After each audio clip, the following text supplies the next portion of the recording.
Salut la team, on se retrouve aujourd'hui pour le premier podcast audio qu'on va réaliser avec Jean-Michel Albanès que j'ai l'honneur d'interviewer aujourd'hui parce que en fait c'est un être absolument incroyable que j'ai eu l'occasion de rencontrer il y a quelques mois et à cet échange, lors de cet échange, j'ai eu l'occasion de faire donc la numérologie vibratoire de Jean-Michel et j'avais remarqué dans son thème qu'il y avait deux fois le chiffre 22-4 qui en fait en réduction numérologique dans ce référentiel numérologique est la plus haute fréquence. Donc si vous voulez, quand j'ai vu le thème de Jean-Michel, je me suis dit ah tiens, il est fort probable que Jean-Michel ait vécu des expériences assez incroyables parce que le parcours numérologique, son programme numérologique indique énormément de spiritualité et si vous voulez, de conscience intérieure.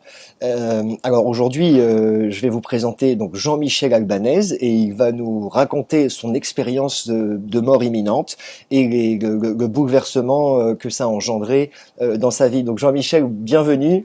Bienvenue, merci. Bienvenue de toute façon aussi à ceux qui écoutent et aux présences de toute façon. Ouais, c'est un honneur aussi pour moi de participer à cette émission et à ce que tu as entrepris, Mathieu, car cette époque de révélation, je pense que ça doit être aussi une révélation de la communication et que il y a des choses qui se font autour de nous, avec nous, sans nous, des fois. Et quand on se transmet des informations, il y a une énergie qui est là. Et c'est un petit peu la révélation, c'est aussi de faire bouger quelque chose quand on capte ces énergies et de regarder soi-même si des fois il n'y a pas une micro-aventure, tu vois, qui peut nous être utile dans le sens qui est, je dirais, moins de faire rêver ou de faire mousser comme la communication extérieure, mais qui est que c'est des petites facettes de nous-mêmes, de tout un univers qui s'illumine par la connaissance qu'il y a dans les mots, dans ce qu'on peut véhiculer. Et dans le sens de vouloir parler de mon ami, je te remercie de me permettre d'en parler de cette façon, parce que c'est un phénomène que j'ai vécu déjà il y a quelque temps, c'était en 1975. D'accord. Et à cette époque-là, il n'y avait pas de contexte, il n'y avait pas de livre sur ces sujets, et après avoir vécu ce moment très fort pour moi, j'ai décidé de ne pas en parler. J'ai décidé de ne pas en parler pendant un certain temps, parce que je sentais que quelque chose qui maintenant devient tout un art, c'est que en même temps que l'information, il y a des énergies qui sont là. On ressent, on vibre, et les choses doivent se marier, un peu se conjuguer. On doit en tirer quelque chose avant de le remettre. Il faut dire que l'univers où on vit est assez compliqué, assez difficile. Et comme on le voit à l'heure actuelle, il y a des guerres, il y a des explosions de toutes sortes. Et de mettre des infos dans ce niveau-là n'est pas forcément intéressant. Ce qui est intéressant, c'est de conjuguer une sorte d'élévation en même temps et de pouvoir arriver à un moment où on est calme, tranquille, et puis on peut écouter des choses nouvelles. Donc j'ai choisi d'en parler de cette façon. Ça sera assez sobre au niveau de... Je pense que c'est assez sobre parce que je me suis focalisé sur l'essentiel, sur l'intérieur. Donc, merci de m'en permettre d'en parler aussi bellement. J'avais pas eu l'occasion jusqu'à maintenant Et de merci, rencontrer quelqu'un comme ça. merci à toi Jean-Michel d'intervenir de la sorte parce que ça va pas être une expérience EMI habituelle, enfin ça va pas être un témoignage de EMI on va dire classique où tu pourrais simplement juste raconter ton expérience, mais tu vas vraiment expliquer la modification de conscience, ce parcours que tu as fait à l'intérieur, qui ne date pas de cette vie d'ailleurs, qui est juste une continuité. Et c'est en ça en fait que ton témoignage et ta vision de la vie en fait va tout changer par rapport à cette expérience. Alors on t'écoute, hein, on a hâte. Oui, alors on peut vraiment dire que pour parler du changement, parce que tout changement a un impact, on reçoit et on donne en fait par rapport à ce que l'on vit. Et il va falloir réaliser un transfert en fait dans un transfert de communication. C'est-à-dire que j'ai reçu quelque chose Et ça a une valeur à partir du moment où on le donne. Ça peut avoir une valeur. Donc il faut, comment dire, domestiquer un peu, rendre dans notre état d'esprit, dans notre cerveau, dans nos données. Il faut rendre peu à peu les étapes qui permettent, et ça sera la première partie de ce récit, à vivre. Donc c'est pour ça que je peux déjà résumer cet a priori de vouloir transmettre quelque chose. Je dirais c'est comme un voyage de l'enfer au paradis que j'ai vécu dans cette situation-là. Et je dois préciser dès le départ qu'il n'y a pas eu d'accident, c'est pas une émie avec un accident. Donc c'est une émie singulière qui s'est passée et à un moment où on l'attend pas. Donc disons que il y a déjà un petit élément là qui donne presque une touche permanente à ce que j'ai vécu. C'est-à-dire qu'il y a quand même une prédominance de la vie sur ce qu'on pense être la mort. Voilà, et ça ça va être le fil conducteur un peu de ce récit. Je donne juste un élément préalable, c'est le lieu et tout ça. Et alors même l'antécédent un petit peu, c'est que j'avais à peu près 20 ans à cet âge-là, et je vivais sur la Côte d'Azur, une ville de la Côte d'Azur assez touffue, disons, où il y a beaucoup de constructions maintenant. Même à cette époque, déjà, il y avait beaucoup de béton, c'était une urbanisation intense. Et je sortais de l'adolescence, donc j'avais à peu près 18-19 ans. Et je me sentais un peu limité dans ce milieu qui était, même si c'était joli, la mer, la montagne derrière, mais le milieu, c'était un peu béton, et c'était un peu béton dans le sens que je n'avais pas beaucoup d'informations là-dessus. C'est le pouvoir qu'a la nature pour nous faire retrouver quelque chose qui nous plaît, qui nous amuse plus, qui nous travaille le mental, etc. Quelque chose qui soit une ouverture. Et j'avais collectionné un certain nombre de problèmes pendant l'adolescence, qui étaient pas mal déjà, qui faisaient déjà un petit poids, quoi, quelque part. Et la seule façon que j'avais trouvée, j'avais essayé de parler de ma vision des choses, je ne trouvais pas, donc j'avais fait un peu ce que font certaines personnes que je connais aussi sur la Côte d'Azur, c'est qu'on va dans l'arrière-pays. On va un peu dans l'arrière-pays, on laisse un peu les choses se poser, se décanter. Parce que quoi, qu'est-ce qui s'est passé dans cette ville un peu bétonnée, où tout le monde pense au bien-être parce qu'on est bien, mais malgré tout, on a une façon de vivre les uns à côté des autres qui est un peu désordonnée, qui est un peu agressive sans le vouloir, qui est un peu, je dirais, pataquès, un peu dans les pensées qu'on dit, les choses, et qui fait que finalement, au milieu d'une sorte de bien-être de la carte postale, s'installe quelque chose avec un peu de mal-être, un peu d'angoisse, un peu de complexe, et toutes ces relations-là, elles méritent à un moment donné de faire un voyage. Donc j'avais cette demande en moi, au niveau, je dirais, de l'inconscient, du conscient. En fait, ce que tu dis, c'est que tu avais en toi, tu voulais un fort désir. En fait, je résume, hein, Oui. Tu voulais t'élever, en fait. Voilà. C'était juste important à signaler, parce que il y a eu une réponse. Il y a eu une réponse logique et naturelle, donc et construite aussi dans la civilisation. Donc je suis parti, j'ai pris ma voiture. On est parti à 3 amis parce qu'on était un peu dans les mêmes orientations. Mais chez moi, c'était la suite de un appel aussi que je ressentais en moi et qui a pu accoucher à ce moment-là. Donc on est parti, ça s'appelle l'endroit où on est allé, c'est la Montagne Blanche. C'est une montagne qui monte à peu près un peu plus haut que 2000 mètres et qui est près du lac d'Alos. Donc une région qui est très peu peuplée finalement. Et là, on avait entrepris, on s'était donné 1 journée ou 2 journées à être là et à marcher, simplement. Et donc, j'ai commencé à marcher sur un petit chemin sans connaissance de carte ou de choses comme ça, mais qui montait, parce que déjà, le fait de monter fait qu'on prend on prend de l'oxygène, mais on prend aussi, l'aventure s'ouvre. Mais sauf que, et en même temps, donc, l'observation nourrit les petites fleurs qu'on voit au bord du chemin, le ruisseau qu'on entend en bas, la vision du village qui est là, etc. tout ça génère une sorte de... Si on est sensible à ça, et je ne savais pas que j'étais sensible à ça, je ne le savais pas, donc pour moi je suis obligé d'en parler. Parce que j'ai découvert là une sensibilité de mon être que je ne pouvais pas vivre en ville, quoi. On est toujours focalisé par des habitudes et des routines en fait qui nous tiennent dans des plans un peu inférieurs, quoi.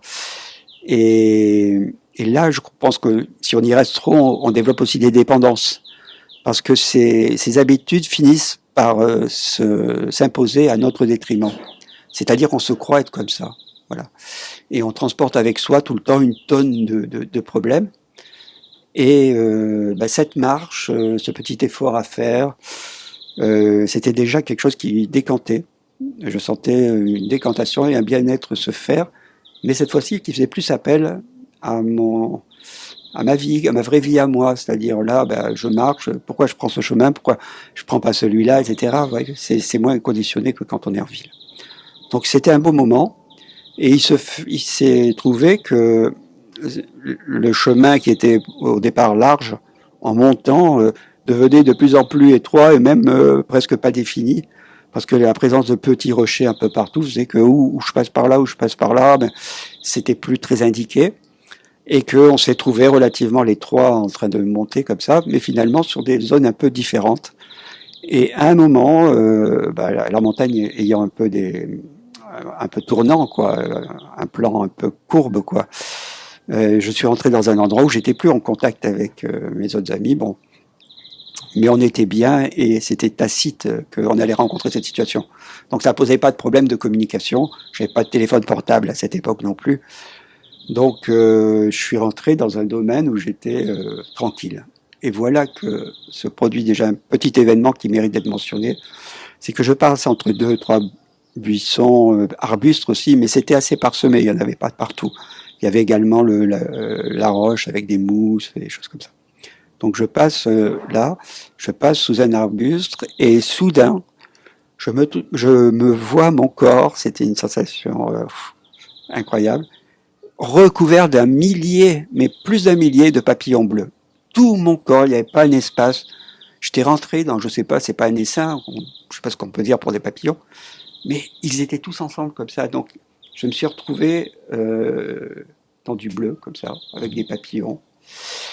Et là, j'ai senti au niveau du chakra du cœur, déjà, ce qu'on appellerait le chakra du cœur maintenant, mais à l'époque, moi, j'avais pas de mots pour parler de ça. Mais j'ai senti que ça intensifiait mes émotions à un niveau vibratoire intéressant. Donc, ça méritait d'être signalé parce que c'est en continuant après cela à faire une vingtaine de pas. Excuse-moi, mais c'est très drôle hein, parce que le papillon symbolise le nouveau départ. Voilà. Quand on va sur Google et qu'on symbolise le papillon, c'est le nouveau départ. Ah ben, je suis heureux de te l'entendre dire. Et donc là, en fait, c'est vraiment voilà. dedans. Voilà.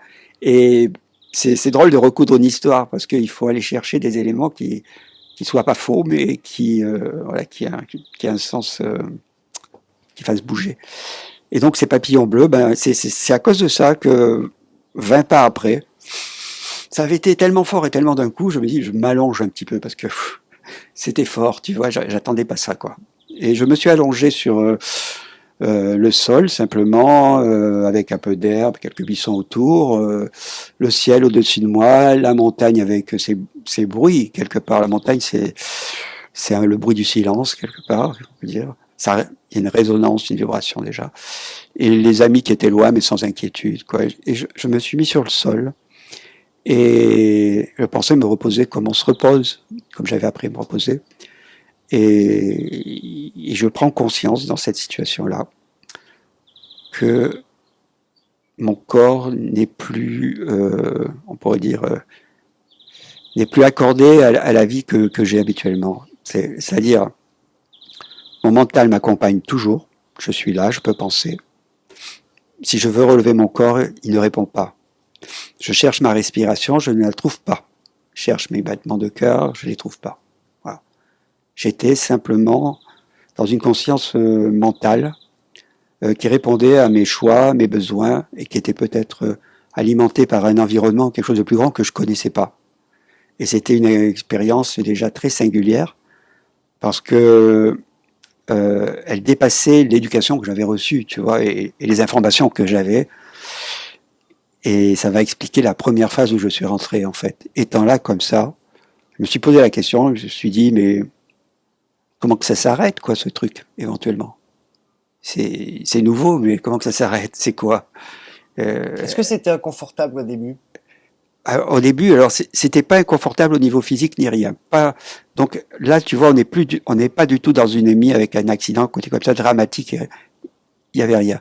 Il y avait juste le choix et donc les impacts que j'ai pu avoir, les façons de recevoir de la tristesse, de la joie, interpréter quelque chose et tout, venaient en partie de moi, mais d'une partie importante. C'était moi-même qui pouvais juger de ce truc-là. Et là, j'ai été confronté, on pourrait dire, un peu à des strates qu'on a un peu tous, l'inconscient, le subconscient, le conscient, le surconscient, tu vois.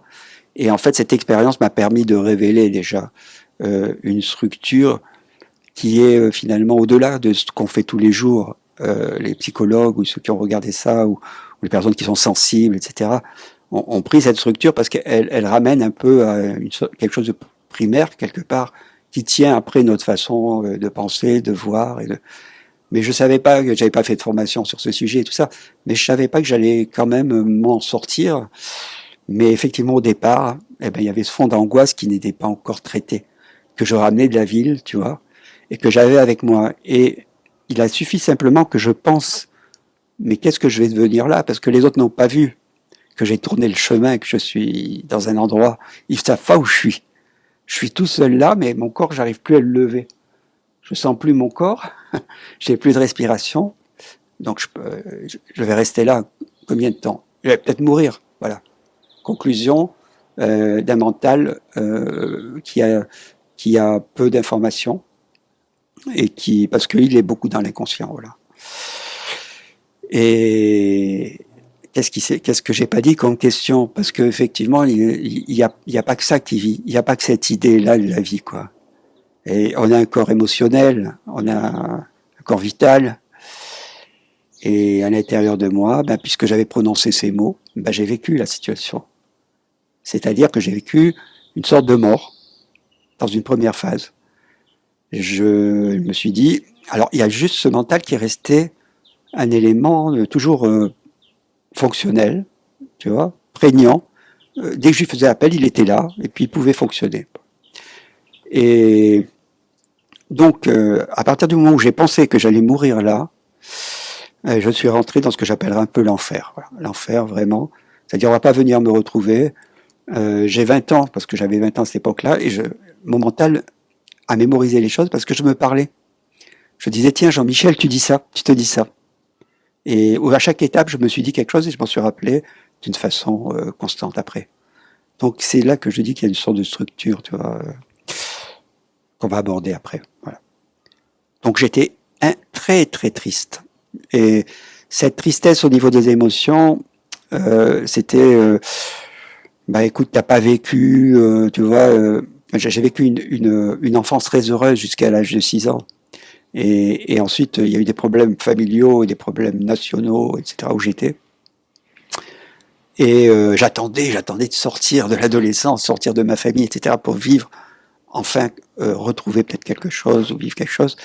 Et là, je disais, bon ben voilà, c'est une conclusion, je tirais une conclusion, qui n'était pas le moment pour de tirer la conclusion, mais moi je croyais.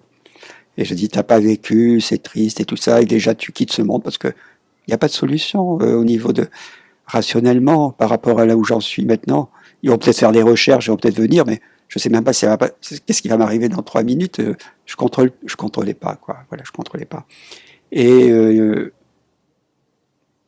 peut-être que quand on contrôle pas, on est contrôlé, mais il faut savoir par qui. Voilà, il faut savoir qui est-ce qui contrôle quand nous on contrôle pas. Mais c'était complètement inhabituel. Et franchement, j'ai touché le fond, quoi, parce que la tristesse a été très très profonde. Et justement, c'est là que j'ai commencé à percevoir que les choses n'étaient pas comme d'habitude. Il y avait un élément de transformation dans la vie de tous les jours, dans le béton un peu quand je dis le béton de la Côte d'Azur, quelque part, c'est aussi le béton de l'inconscient. On ne pense plus. Là où c'est cristallisé, où c'est c'est cristallisé, condensé. voilà. On utilise, ou bien c'est des réflexes qu'on répète, on répète des choses mécaniques, ou bien il faut insérer à l'intérieur quelque chose là-dedans, le faire sauter et tout, pour après, tu vois, le travailler. On a du mal à changer. On a du mal. Ouais. Et on n'est pas préparé à ça. À l'école, on nous a pas donné ces éléments. Ou l'éducation. Et donc, mon mal, je croyais que j'avais pas d'armes par rapport à ça, j'avais pas de moyens pour le dissoudre, pour faire quelque chose. Mais cette dissolution, elle fait partie de processus, en fait, après. J'ai réfléchi, mais il m'a fallu du temps après. Mais sur le moment, je ne savais pas. Donc cette dissolution m'a permis de me libérer de choses qui étaient trop hétérogènes à l'intérieur de moi, qui étaient toutes ces choses que je vivais dans ces réflexes avec les gens autour de moi, la compétition, il fallait paraître mieux que l'autre, enfin des tas de gadgets. Et ça me tendait, et finalement, ça finissait par me faire cacher une autre partie de moi. Et donc j'étais en plein en train de croire d'y croire à cette illusion de tristesse presque infinie, quand tout d'un coup je regarde j'ai comme une vision de mon corps, mais pas celle que j'ai habituellement. Je sens une énergie blanche, dorée, cotonneuse un peu, sortir de mon corps physique qui est allongé comme ça, qui bouge pas, et s'expandre comme ça jusqu'à l'alentour, avec quelque chose d'équivalent qui se passe sur les buissons qui sont à côté de moi. Ah, donc ça ne te concernait pas que toi. Que moi. Enfin, Ouais. c'est-à-dire, en fait, tu es l'esprit lui-même, tu es tout ce que tu perçois à chaque instant, mais ici on est tellement déconnecté qu'on se croit on se croit dans un corps physique séparé de tout le reste, en fait. Donc tu as fait l'expérience probablement entre une l'unicité. très bonne déduction que tu fais, exactement. Ouais. C'est-à-dire que ça avait, comme si cette dissolution avait dissolu des choses, et l'abord à la réalité devient nouveau, quoi. Il est neuf. Et je m'aperçois que je peux moi-même avoir cette dimension comme ça d'abord de couleur, hein, que je dis là, un peu blanc, doré, cotonneux. La nature autour de moi là aussi, c'est comme un peu un champ, peut-être par la suite aurique, si on aborde après une deuxième phase, après le récit, tout ça. C'est la première fois que je le raconte, hein, donc je pense que j'essaye de le construire. Mais... Et tu m'as dit en off d'ailleurs que tu avais voulu raconter ça pendant des années et que tu n'en avais pas la possibilité. Ouais, l'heure n'était pas venue et la personne adéquate n'était pas là. Donc merci. Non, mais Mathieu, il y a de quoi. Et à mon sens, hein, c'est humblement et sobrement que je dis ça. J'observe simplement, j'ai essayé d'avoir une vision d'observation, mais je me suis rendu compte qu'au-delà de l'observation, cette énergie que dégageait mon corps et que je connaissais pas, il faut bien poser un mot, je vais appeler comme une énergie, me rendait infiniment heureux. J'étais heureux, mais tu peux pas imaginer, et je venais de vivre le moment où j'étais défait, comme on peut pas imaginer non plus, puisqu'il faut le vivre pour le sentir.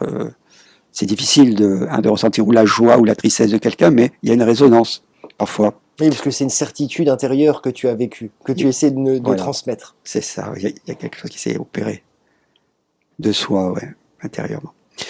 Et cette joie était presque infinie, et j'ai vu la faiblesse de la psychologie humaine et de moi-même, parce que j'ai retourné complètement ma veste, tu vois. Si moi je devais voter pour moi, j'aurais été trahi, quoi, par rapport à ce que je pensais avant. Parce que je me suis dit, mais si c'est ça la mort, comme on m'a enseigné, mais moi je préfère être mort, hein.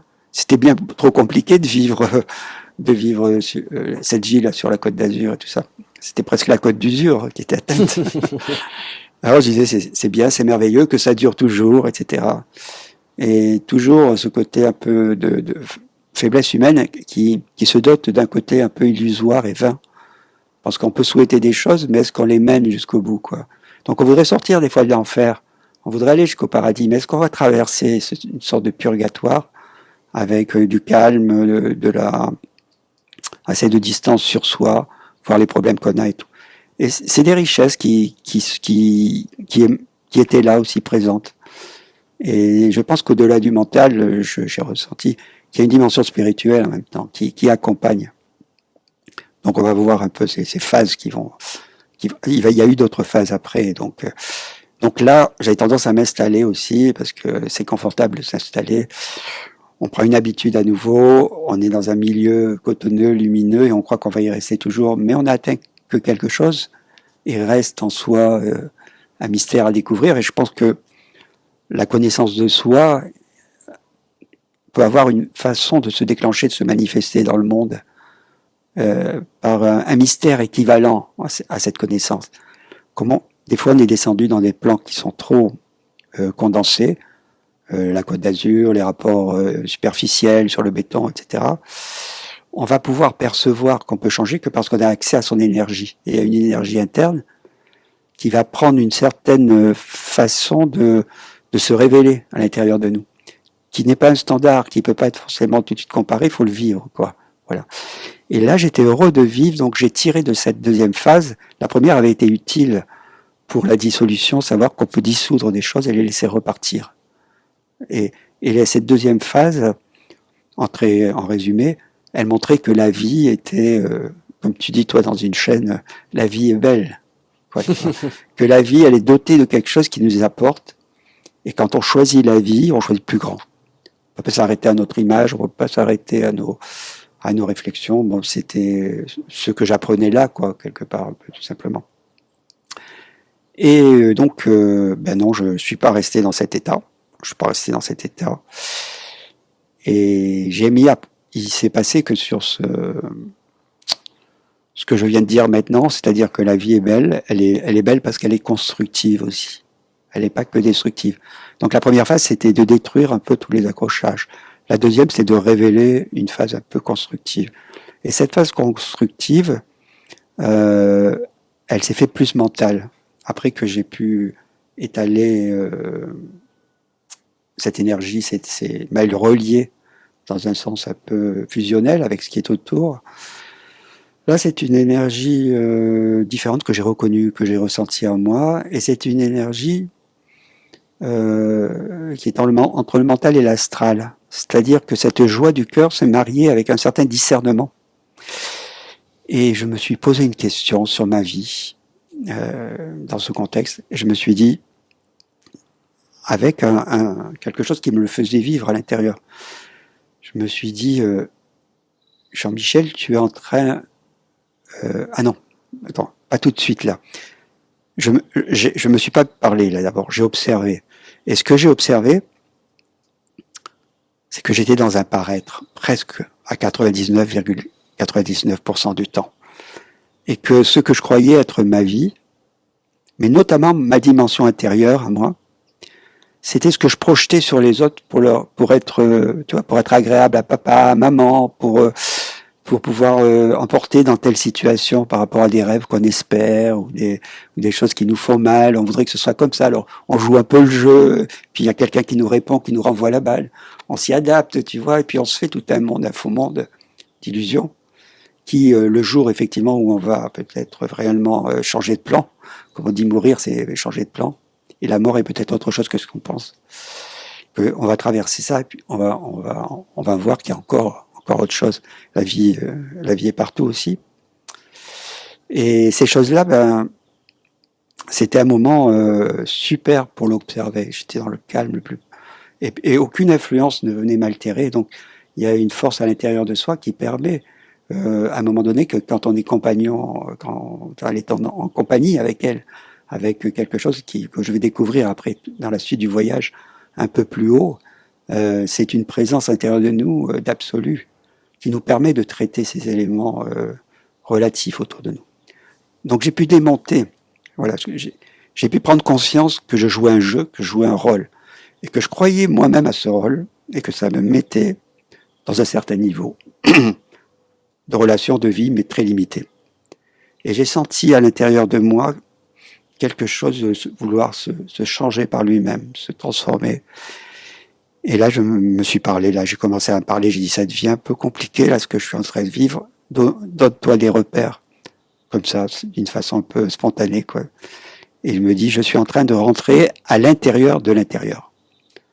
C'est-à-dire que ça résume bien parce que j'avais une construction que je croyais être mon intérieur, que je jouais, et donc qui était une illusion. Et là, je rentrais à l'intérieur de l'intérieur. Et j'acceptais ce voyage, et je le prenais comme tel. Donc, je pouvais dissoudre aussi tout ce côté de moi-même, ne me préoccupais plus de jouer un rôle, tout ça.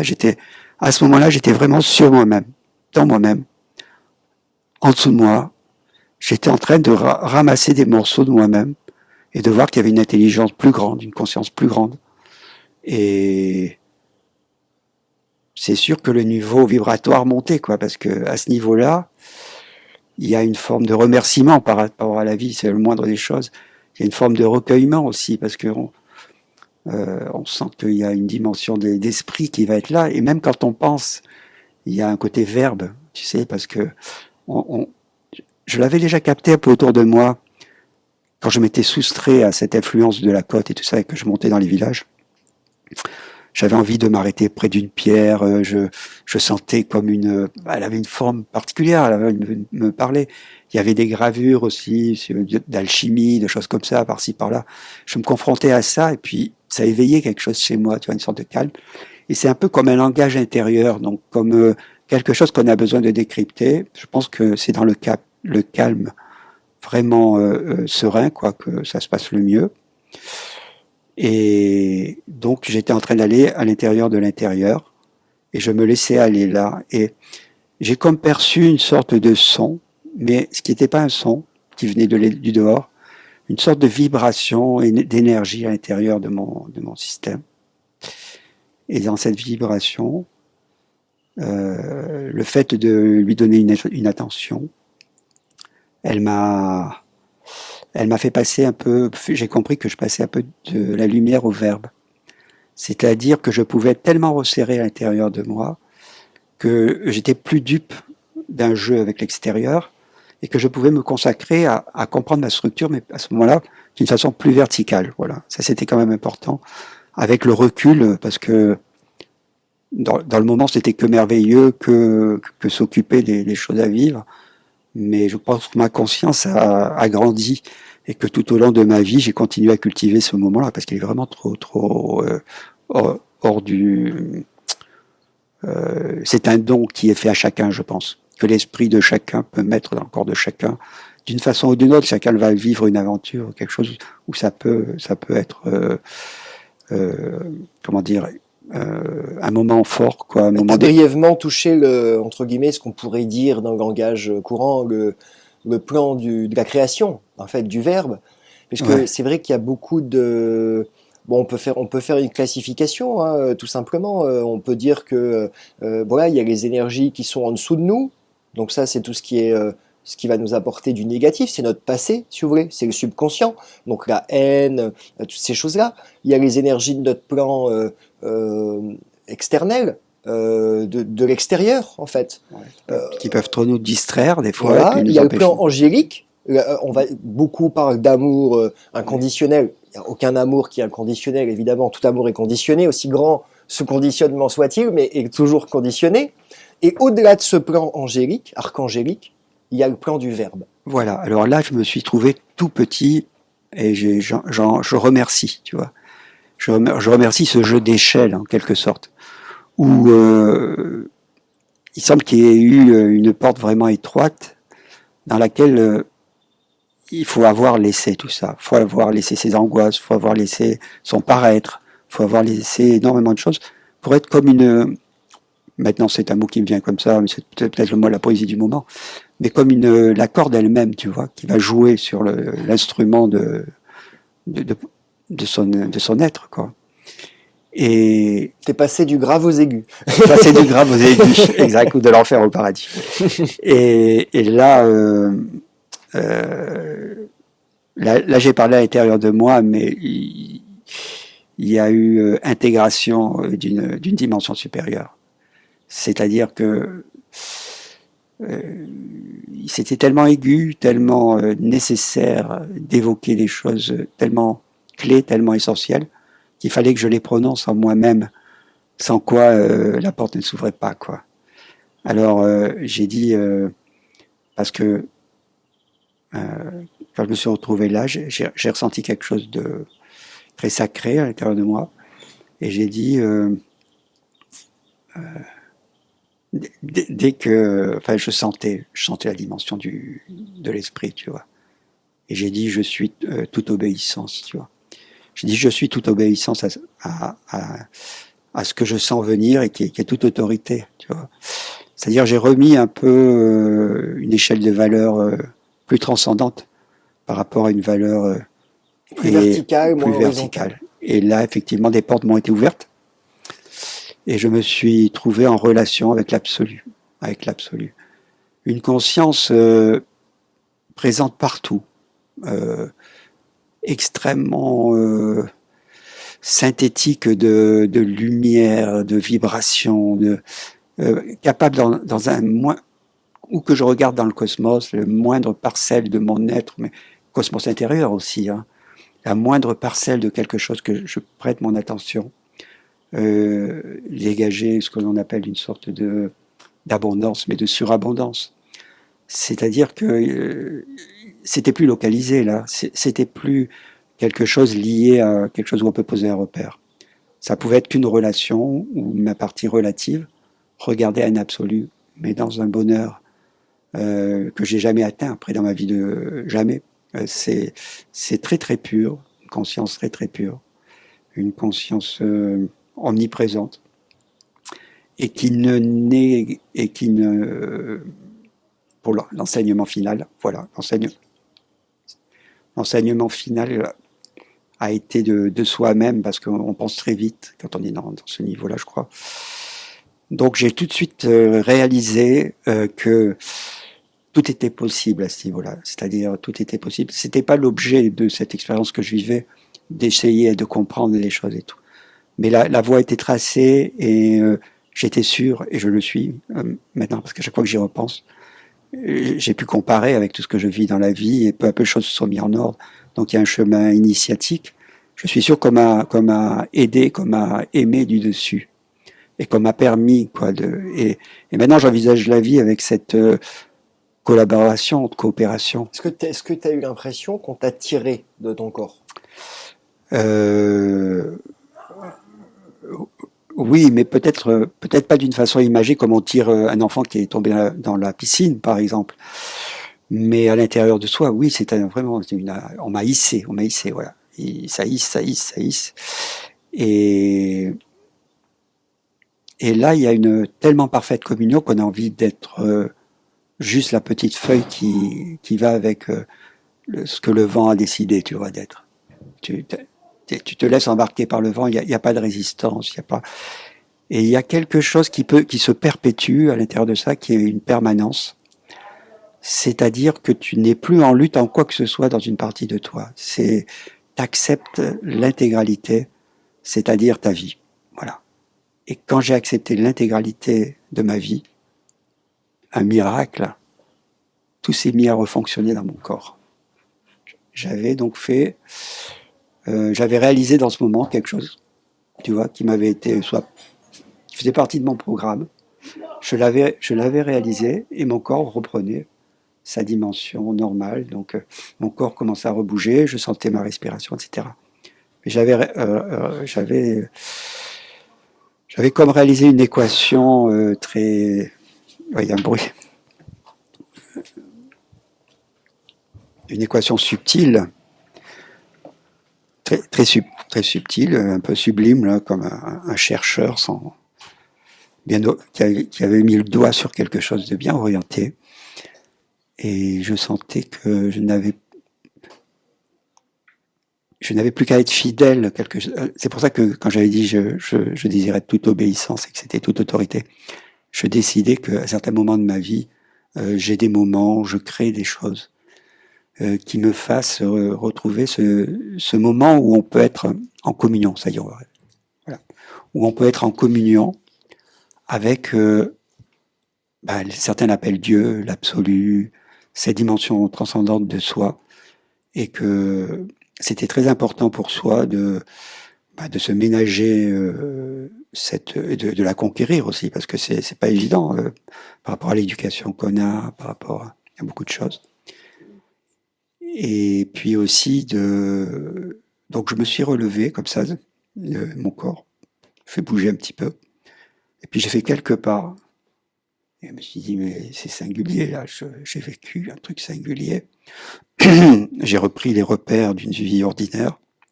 Faisant ces quelques pas, je voyais le village tout au contrefond. Pas un gros village, mais une dizaine de maisons, là, comme ça, avec quelques ruelles, la place, la fontaine. Je voyais ça du haut, là, de loin. Et je dis, ah, il y a peut-être quelque chose à apporter là.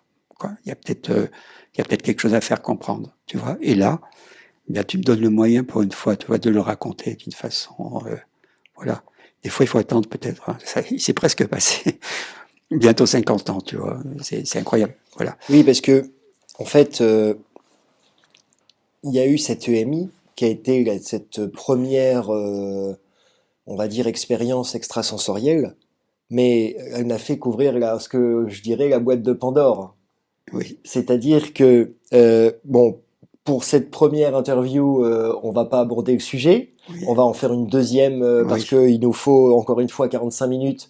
On va même faire 44 minutes d'ailleurs. Ah d'accord, si tu veux Euh, même, je peux même, ah oui, oui, je parce peux que après conclure ça, éventuellement. ça a été le début et ensuite le sujet Oui, extraterrestre c'est juste ce que tu dis. va rentrer en ligne de compte. Ben, c'est-à-dire, je voudrais d'abord conclure, si tu permets. Oui, oui, oui, mais ça sera pour Ça une sera, autre émission, non, pas non, aujourd'hui, hein. non, non, non, Oui, conclure ce oui. que je viens de dire. Ah d'accord, Oui, ok, conclure ce vas-y, que je viens de vas-y. dire. Donc, j'ai réalisé donc que effectivement, il fallait donner une dimension de permanence comme ça et de communion avec Dieu, et qu'il fallait le laisser choisir, quoi, quelque part. Parce que on n'assimile pas, on peut pas assimiler ces choses-là. Donc c'était pas exactement comme ça que je voulais le dire, mais je peux le dire aussi comme ça. C'est pas des choses qui sont assimilables sans qu'il y ait une sorte de calme dans la personne, Le qui, soleil ne se reflète que sur un lac que sur un lac tranquille, comme on tranquille. dit. Voilà. Et, et dans la suite de ma vie, voulant maintenir, retrouver cet état, j'ai vu que j'étais beaucoup embarrassé, non seulement par le non-règlement de problèmes qui sont d'ordre matériel, mais également par tout ce qu'on dit sur tout. Et quand sont arrivés les livres qui ont décrit des émis, des choses comme ça, on a une tendance un peu à mettre un peu tout le monde dans le même lot, alors que chacun vit quelque chose de un peu différent. Qu'est-ce qu'il en a tiré? Est-ce qu'il a assimilé son expérience? Alors, je voudrais pas rentrer dans d'autres sujets extrasensoriels sans avoir bien posé cette Tout note-là. à fait. C'est d'être exact. Parce que peu Parce que importe sinon, ce n'est pas intéressant. l'expérience de EMI que vous avez vécue, elle sera toujours en fonction de votre niveau spirituel. Donc vous pouvez avoir 10 personnes qui font une Mm. EMI, ils vont vivre 10 expériences complètement différentes en fonction de ce qu'ils sont capables d'assimiler, capables de vivre. Voilà. C'est vraiment propre à Voilà. chacun. Alors, de la même façon qu'on découvre son corps, moi j'ai découvert mon corps dans cette émis ou une partie de mon système, comment il réagissait. Je pense que le sujet des vaisseaux est un sujet encore, c'est un peu des choses entre la planète, d'autres dimensions et notre corps comme il perçoit. Donc c'est déjà encore complexe. Et je m'associe pas à la vision de mes contemporains par rapport aux vaisseaux. Voilà. Donc je voulais quand même préciser que bien c'est bien, il y a des symposiums, il y a des tas de choses qui se passent. Maintenant, on peut dire qu'il y a les symposiums pour le grand public, mais il y a aussi des symposiums des fois qui se passent entre des chercheurs qui prennent le temps Il y a de d'ailleurs beaucoup plus de symposiums en, privés en dont réalité. personne Voilà, voilà. est au courant. Oui, Et donc, je pense que voilà, devant ce genre d'information, il faut y aller doucement parce que c'est à chacun de relativiser où il en est. C'est comme une école, on peut apprendre, mais on te dit pas au départ dans quelle classe tu es. Donc, il faut que tu trouves la classe. Que tu t'habitues pas à la chaise que tu as eue parce que quand tu vas changer de classe, bah, tu vas laisser ça dans la salle. Mais c'est ce que tu as acquis, c'est toi, c'est l'intérieur. Donc, il faut savoir aller dans la classe, dans l'autre classe, voir les nouveaux qui sont là, en faire connaissance, parce qu'on va prendre ensemble, et puis etc. Et ça donne toute une autre vision du monde. Il y a pas de, on peut pas s'enfermer dans un groupe de recherche, tu comprends? On peut pas opposer une réalité à une autre, etc. C'est pas nous qui faisons, c'est pas nous le chef d'orchestre, mais on est des êtres intermédiaires, je pense. Voilà, voilà pour exactement. Eh bien, tu vois, regarde, ça va faire donc dans 4 secondes 44 minutes 44. Bon, ben c'est parfait. Ouais. Merci de t'être livré aujourd'hui. On va bien sûr tourner la suite, hein. Vous serez mis au courant. Donc j'espère que vous avez apprécié le voyage que Jean-Michel nous a proposé aujourd'hui, voyage intérieur, qui est une façon très singulière d'avoir raconté cette expérience, parce que pour avoir écouté beaucoup de EMI, c'est très rarement raconté de la sorte. Et ça emmène les gens, ça nous a emmenés sur une dimension vraiment intérieure. Et le fait que tu n'ailles pas directement droit au but tout le temps est une bonne chose, parce que ça permet de vraiment se mettre dans l'expérience. Oui, un peu comme un réalisateur un peu de cinéma, mais qui n'aurait pas eu la caméra et tout ça. Il faut essayer de créer. Voilà. Ben, voilà, merci beaucoup. Donc, Mais sinon, pour nos auditeurs, voilà, pour leur dire, pour leur expliquer quand même, ouais. des vaisseaux, t'en as vu. Non. Ce que je veux dire, c'est que avant de parler de dimension de vaisseau, je voudrais, parce que j'ai vécu des choses trop différentes, des trucs physiques, pas physiques, machin, etc. Et je pense qu'il faut d'abord que je me reconnaisse moi-même. Et je te remercie parce que c'est une relation. Il faut le dire au monde. Alors, on a chacun un message à apporter au monde, même simple, très simple. Et là, je me considère comme un galactien. Tiens, un galaxien, mais ça s'écrit avec un T. Mais comme on dit un terrien, il faut déjà devenir un galaxien. Alors, qu'est-ce que ça veut dire pour toi, galaxien? Ça veut dire il faut avoir la capacité à embrasser la vision d'une image de soi, d'une image du monde et d'un univers qui est beaucoup plus plein que ce que on le croit, même quand on aborde les vaisseaux, on peut se faire rattraper et limiter par des choses qui ne sont pas résolues sur Terre. Donc il faut le faire en toute amitié, savoir qui sont nos amis et nos alliés. Parce qu'il se peut aussi que dans l'univers des vaisseaux et des êtres, il y ait toutes sortes de catégories d'évolution qu'on n'a aucune prise dessus, on ne maîtrise pas. Et voilà, donc il y a une prudence à avoir, à mon sens. Oui, bon, ça c'est une évidence. On sait très bien que notre planète est a été régie par des races involutives depuis très longtemps. C'est une évidence. Une poignée d'hommes maltraite 8 milliards d'individus. C'est pas possible autrement. Mais le plus important, c'est que il y a ce 1% de l'univers visible et il y a ce 99% d'univers invisible, immortel qu'on ne voit pas. Et il y a beaucoup plus d'individus, d'êtres dans ce 99% que dans ce 1%. Même si demain on était amené à rencontrer 1 milliard de races différentes, ça serait toujours dans ce 1%. Ouais. Et on essaie de sortir de ce 1%. Ben, Mathieu, je suis d'accord avec toi. Je veux juste rajouter que je peux très bien être dans un champ, là, en train de regarder des fleurs. C'est la saison, tu sais, les gens plantent des fleurs, là, c'est le début du printemps. J'en ai vu ce matin des magnifiques. Et je peux être dans un champ comme ça, mais je n'ai rien à, comment dire, ça ne me ferait rien du tout de voir ou de pas voir un vaisseau. Ça ne m'intéresse quasiment pas. Je sais simplement, comment te dire, c'est une partie de soi, voilà, qui a une fonction. On n'est pas obligé d'en faire un peu trop des fois, tu vois, un spectacle. C'est juste que c'est là. Et on peut très bien, je le sens, moi j'ai cette conviction maintenant, ça correspond peut-être pas à tout le monde, mais je peux vivre ma vie de terrien complètement, d'une façon, comment dire, bien sûr qui va tenir peut-être par une certaine éthique, qui va donner un contact avec quelque chose de plus grand. Mais rien qu'avec cette éthique déjà spirituelle, c'est-à-dire de pas faire de violence, de pas mettre les gens dans des situations, de pas créer plus de disharmonie, quoi.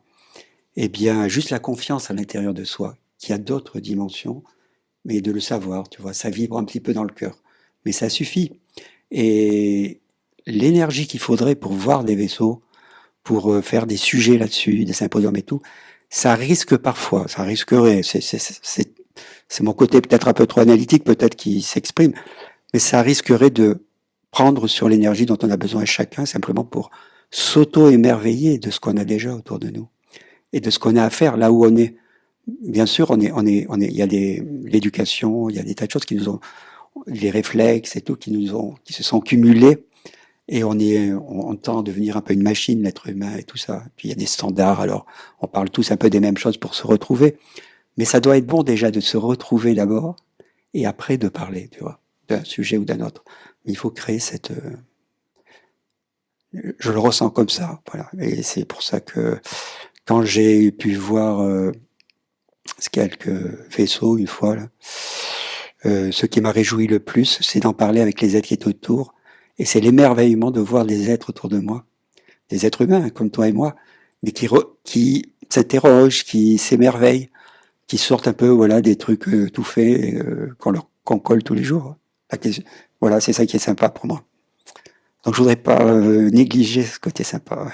Non, non, non, non, mais t'inquiète pas. De toute façon, on va inviter des dizaines de personnes. Chaque personne nous donne son point de vue. Et ensuite, les auditeurs font une quintessence personnelle de ce qui résonne avec eux, pas avec eux. C'est vrai que quand on n'a jamais vécu d'expérience de mort imminente, on écoute, on peut essayer de s'imaginer ce que ça fait, mais on n'a pas atteint la certitude de la même manière que quand on l'a vécu. Et le fait de raconter ces expériences par différents biais, par différentes façons d'aborder le sujet, ça permet aux gens de conscientiser que c'est une réalité et qu'il y a beaucoup plus de gens qu'on ne croit qui ont vécu ça, mais qui n'osent pas parler, de peur évidemment d'être pris pour vous savez quoi. Donc merci Merci Jean-Michel. à vous. En tout Voilà. cas, on va faire la partie Merci. on va faire la partie 2 prochainement. Et puis tu nous donneras ta vision unique sur le reste de ton expérience. Merci en tout cas Jean-Michel. Merci à vous et bonne continuation surtout. À bientôt.